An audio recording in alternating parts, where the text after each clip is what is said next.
Most people run away from danger, but Sylvia Nunn? She ran straight toward it. Growing up in the middle of Compton's gang wars, Sylvia learned early on how to fight, survive, and, even when she had to, kill. But when the Crips shot and killed her brother, something changed. She didn't just want revenge, she became it. Ruthless, fearless, always ready for war. That's how she earned the name Rambo. So how did a heartbroken sister become one of the Crips' worst nightmares? This is the story of Sylvia Nunn, the most feared female Piru of her time. In the late 1950s, Sylvia's family moved to the east side of Compton, hoping for a fresh start. They bought a house in a neighborhood controlled by the Looters Park Piru, a blood gang. Sylvia was born in 1962 into a well-off black family. She had two brothers, including her older brother Marcus, better known as China Dog. He would go on to help start the Looters Park Piru. Their father, Willie Nunn, was a professional boxer. Tough, strict, and focused, he made sure Sylvia knew how to defend herself. He taught her how to fight and even how to shoot. Those lessons would later save her life. Even though the area was getting dangerous,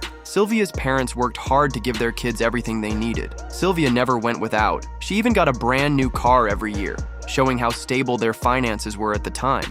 But in 1973, everything changed. Willie Nunn was arrested for drug possession and sent to prison. The family's protector was gone, and without him, life got much harder. Gangs were taking over Compton. Crips and Pirates were fighting for territory. Sylvia grew up right in the middle of it all. She had two major influences in life. One taught her how to fight, and the other showed her that violence was just part of the world she lived in. In her neighborhood, picking up a gun wasn't something you did out of fear. It was just normal. And joining a gang, that wasn't really a choice. It was how you stayed alive. Sylvia's mother didn't raise her to be soft. There were no dolls, no dresses, no makeup. Instead, Sylvia learned how to throw a punch before she even learned how to do her own hair. Most of what she knew came from the men around her, men in gangs, men who lived and died by a code of violence and respect. And when that's the only life you've ever known, what else are you supposed to become? Sylvia didn't choose this life. She was born into it. When Sylvia was just 16, a burst of gunfire rang out near her home. She didn't run away. She ran toward it. At a nearby park, a crowd had gathered. Lying on the ground, bleeding, was her brother, China Dog, just been shot by a car full of Compton Crips. The Crips outnumbered the Pirates 3-1. This time, they had the upper hand. Sylvia pushed her way through the crowd, her heart pounding. Seeing her brother lying there, helpless and bleeding, filled her with rage. And that was the moment everything changed. Sure, Sylvia felt heartbreak, but the anger burned even hotter. This wasn't just her brother's fight anymore. It was hers now too. Right then and there, she made up her mind. She wasn't backing down. His war had become her war. She had to find the Crips who did it. In her world, justice meant one thing: an eye for an eye. Sylvia believed that to survive, you had to be willing to kill, to take control of life and death with your own hands. Despite how bad things looked, China Dog survived. He was rushed to a hospital and began to recover. Still, the damage was done. At just 16 years old, Sylvia had made her choice. She officially became a member of the Looters Park Pirates. Now, when you talk about the most feared Piru sets in Compton, Looters Park Piru, also known as Looters Park Bompton Piru, has to be part of the conversation. But before they were called Pirates, they went by Looters Park Hustlers back in the 1970s. Eventually, they transformed into a full-blown Piru gang, claiming their territory on the east side of Compton. Their name comes from their home base, Looters Park. It wasn't just a hangout spot. It was where members gathered to play ball, smoke, and plan their next moves. This park was more than a place. It was their headquarters. Their turf stretched from Bullis Road to Atlantic Avenue, and from Compton Boulevard to Rosecrans Avenue. Surrounding them were other big sets: Mob Piru to the north, Hollywood Piru to the south, Elm Street Piru to the west, and Lime Hood Piru to the east. While they had some allies, they also had a lot of enemies, especially Crip sets and certain Sureño gangs. If you know anything about West Coast rap in the 90s, you've probably heard of Suge Knight, boss of Death Row Records. Suge had deep connections with Mob Piru, and Looters Park Piru was right there in the mix. In fact, during Death Row's peak, Looters Park Piru members were hired as security. Back then, the line between the music business and the streets was almost non-existent. Gang politics had a real impact on the rap game. When Tupac Shakur was shot in Las Vegas on September 7, 1996, everything exploded. The streets of Compton became a war zone. Mob Piru and the Southside Compton Crips were already beefed, but after Tupac's murder, it got even worse. Looters Park Piru backed Mob Piru in the conflict, and the violence kept escalating. But here's the twist. Even though Looters Park stood by Mob Piru during that war, the two sets eventually turned on each other. Why? mostly because of betrayals, murders, and deep-rooted drama tied to the death row era. Tried making peace, but it didn't last. Days, Looters Park, Peru is aligned with other sets like Elm Street, Peru, but that long history of beef still runs deep. Lime Hood Piru, Hollywood Piru, and Cross Atlantic Piru. These were just some of the blood sets that Looters Park Piru rolled with. They had plenty of enemies too. Kelly Park Compton Crips Santana, Block Compton Crips, Dusty Hood Compton Crips, Neighborhood Compton Crips. Even some blood sets like Fruittown Piru didn't always see eye to eye with them. And then there was their ongoing beef with the Sureños, especially sets like Compton Barrio 70s, Compton Barrio Chicano Gang, Compton Barrio Largo 36. Sylvia was the youngest member of the Looters Park crew, and the only girl carrying a gun. More than anything, she wanted to prove she was just as tough as her older brother, Marcus. She didn't want anyone thinking she was just tagging along. She wanted respect. So when Marcus's homies asked her to help rob a gas station, she didn't hesitate. They walked there together, hyping her up along the way, some even lifting her on their shoulders like she was a champ. When they got there, they smashed the window with the butt of their guns and shoved Sylvia through the broken glass. Inside, with a gun pointed straight at her, she locked eyes with the cashier. This was a real robbery, and there was no room for mistakes. Sylvia grabbed all the cash from the register and handed it over to the crew, but she wasn't leaving empty-handed. She wanted her cut. The older boys looked at her like she was joking. They laughed and said they'd buy her a popsicle or something. Sylvia wasn't playing. She made it clear, if I do the job, I get paid. So they tossed her some loose change. It wasn't much, but Sylvia didn't care.